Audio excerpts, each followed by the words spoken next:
Governor نجم الدین ایوب کافی عمر ہونے تک شادی سے انکار کرتا رہا۔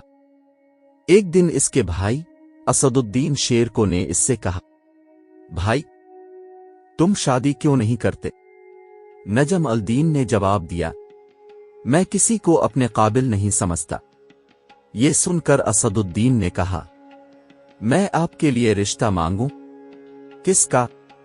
ملک شاہ بن سلطان محمد بن ملک شاہ سلجوقی کی بیٹی کا یا وزیر المالک کی بیٹی کا؟ یہ سن کر نجم الدین بولا، وہ میرے لائق نہیں۔ اسد الدین دھک سے رہ گیا، پھر کون آپ کے لائق ہوگی؟ نجم الدین نے جواب دیا، مجھے ایسی نیک بیوی چاہیے جو میرا ہاتھ پکڑ کر مجھے جنت میں لے جائے، اور اس سے میرا ایک ایسا بیٹا پیدا ہو جس کی وہ بہترین تربیت کرے، وہ شاہ سوار ہو اور مسلمانوں کا قبلہ اول واپس لے۔ اسد الدین کو نجم الدین کی بات پسند نہ آئی اور اس نے کہا، ایسی لڑکی آپ کو کہاں ملے گی؟ نجم الدین نے جواب دیا، نیت میں خلوص ہو تو اللہ نصیب کرے گا۔ یہ سن کر اسد الدین خاموشی سے اسے تکنے لگا۔ ایک دن نجم الدین مسجد میں تقریب کے ایک شیخ کے پاس بیٹھے ہوئے تھے۔ ایک لڑکی آئی اور پردے کے پیچھے سے ہی شیخ کو آواز دی۔ شیخ نے لڑکی سے بات کرنے کے لیے نجم الدین سے معذرت کی۔ نجم الدین سنتا رہا کہ شیخ لڑکی سے کیا کہہ رہا ہے۔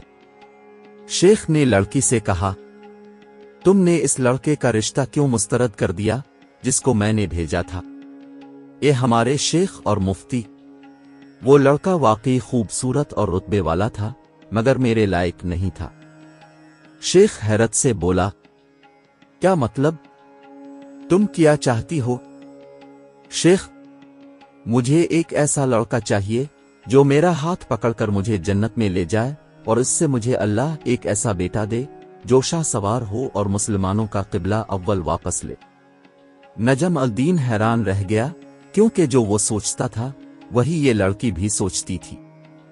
نجم الدین، جس نے حکمرانوں اور وزیروں کی بیٹیوں کے رشتے ٹھکرائے تھے، شیخ سے کہا، اس لڑکی سے میری شادی کروا دیں، یہ محلے کے سب سے فقیر گھرانے کی لڑکی ہے۔